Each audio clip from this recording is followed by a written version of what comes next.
Actually, on the show, they've only said the title of the show once. Really?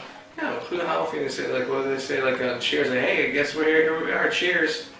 That's true, huh? It says it at the beginning, so it's like, yeah. So how'd you guys come up with the idea of the show? It's kind of a novel concept. Yeah, and there's lots of exposure for Gibson, of course. Well, it wasn't, I mean, the idea for the show was basically I wanted to do something with music because I went to music school. I first started out, I thought I was going to become like a full-time musician, and then I didn't know what I wanted to do with music and stuff, and I graduated from music school, and when I graduated, I started doing stand-up comedy and started doing all kinds of stuff in Boston, and just kept kind of working around with music and trying to figure out someplace. And I wrote music for this other show that I created called Home Movies, and it was just really silly, sloppy stuff, and that was appropriate for the show. And then that show was finished, and we were done with that, and me and Tommy Blotcher, the co-creators, went out. We'd just been seeing metal shows all the time, and that's how I met Tommy, is no one would go see like hardcore death metal shows or extreme metal shows with me, except for Tommy, and me and Tommy just love metal, and we always have. And why? Why? Yeah. I don't know. Well, I mean, like, why? I don't think there's really an answer to why to like a genre or to not like a genre. I mean, like what's your favorite style of music? Everything. Why? Because I just enjoy music. Okay, well, I guess that's the same. Yeah. You just enjoy it. No, and not defensively, but metal is aggressive, and it's not trying to hit any kind of market. It's simply what it is. I mean, everything. I don't know. I mean, this will be fun to edit just because. It's aggressive and it's kind of awesome, and it's like, I don't know, I'm a big fan of horror movies.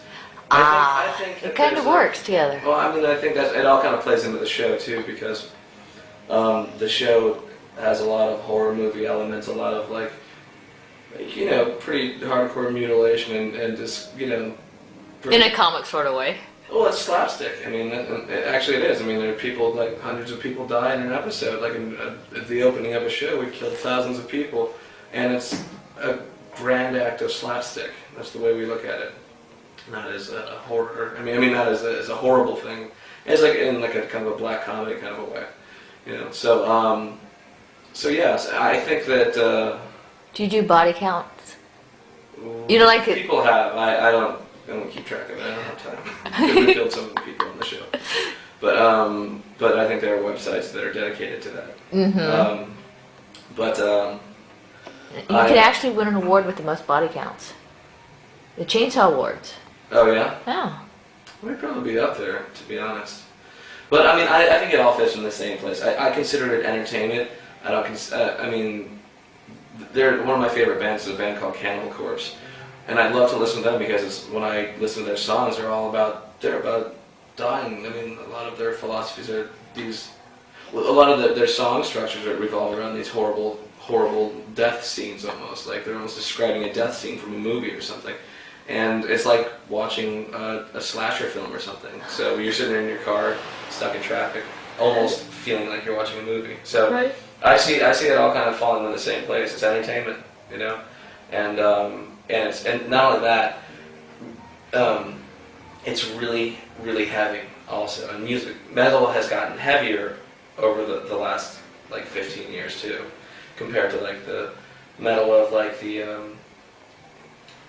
80s and early 90s and stuff. They just keep tuning lower and getting scarier and stuff, and I love it. I'm really happy to see people really playing their guitars, because I'm just a geek for guitar playing. So that's why metal. That's why I like all that stuff. I love when people are really good at their instruments. That makes me happy to see. Do you play too? Yeah, I write all the music for the show too. Yeah. Wait, so you do the music as well as the comedy writing? Yeah, I do the voices, I do the music, and I do the writing. You're like a one-person show. This is except for I have people that work on the show. There's another but I do all the music myself. I pretty much go away and I write it, and I come back and it's done, and I record it all in my own studio, and I do all the, if you want to call them vocals, I do the scary sounding things myself, but yeah. But I play like 4 of the main characters on the show, And yeah, it's basically it's all done here in Hollywood, and Go ahead. yeah, I'll see who it is. But yeah, so that's why. I mean, that's why I went to music school. Remember? That's From right. earlier. Uh-huh. Yeah. I didn't know that to listen to music. Learn how to listen to music properly. I'm just laughing because we had done one with Andy Dick. Yeah. He kept answering his phone. And he says, "Hi, I'm in an interview. Yeah. I'll call you back." Yeah, And it was so funny. So he kept doing that. So we just left it as part of the interview. "Hi, I'm in an interview." Yeah. It was just kind of funny. So what's your favorite character to play? I don't even, you know what, we don't discuss which characters we play on this show. I don't even tell people really who I play. I'd rather not let them know. So. Oh, that's kind of wild then. Well, I mean, I don't think it's that interesting to see who, I mean, like, the whole idea of the show is to not really know too much about the people that are doing it. I don't want to be filmed doing the voices. I don't want to be filmed playing the music of that stuff. And I just think it makes the show cooler if the less you know about it, you know. That's kind of an interesting perspective. But I don't know. The mystery behind it. I think everyone gives away the behind-the-scenes stuff so often that it just has diminishing returns at the end of the day, you know. So who's the most interesting special guest you've had on there? We've had a lot of very interesting special guests on the show. We gotten to work with. I've gotten to actually, if you want to call it directing, I don't know if they call it. I don't know if it actually it's the same kind of directing as movie kind of directing. It doesn't really hold the same weight because you're asking someone to just repeat lines over again. But I've gotten to direct some really amazing bands. I got to direct Metallica, James Hetfield and Kirk Hammett. Now that's probably like a dream for you. It is very cool. I was very nervous. They were very cool. Oh, They're very nice. Mark Hamill is on the show. Ah. You know, he is amazing. A really great actor. Very nice guy. What's he up to? We haven't. I mean, we don't see him in That's his business. He does voice. He goes from one session to another, and you realize why when you work with him because he's really, really good and just can do tons of voices, and he just gets voiceover work. It's the best job you can have if you can get a lot of it. Really? No, absolutely. Why is that? Because it's easy, it's fun, and you get to add a lot of creativity, and it doesn't take that long. It's basically someone says like, "Hey, go talk," and I go, "I can do that," and I'll go do that, and I'll come right back. And how much are you gonna pay me? Good, fine, thank you. I'd love to be a full-time voiceover guy. I have to actually, in order for me to get voiceover work, usually what I have to do is create a television show and cast myself into the show as a character. Ah. And that's what I do. Yeah. You know, who else started? Matt Damon and, Matt Damon and Ben Affleck did that. Remember when they first did their show with Robin Williams? What was that show? Years ago? You mean the movie? The movie. Yeah. Remember? It's like, well, we were having a hard time finding a job, so we wrote some parts for ourselves. Yeah, well, I'm sure that's, yeah.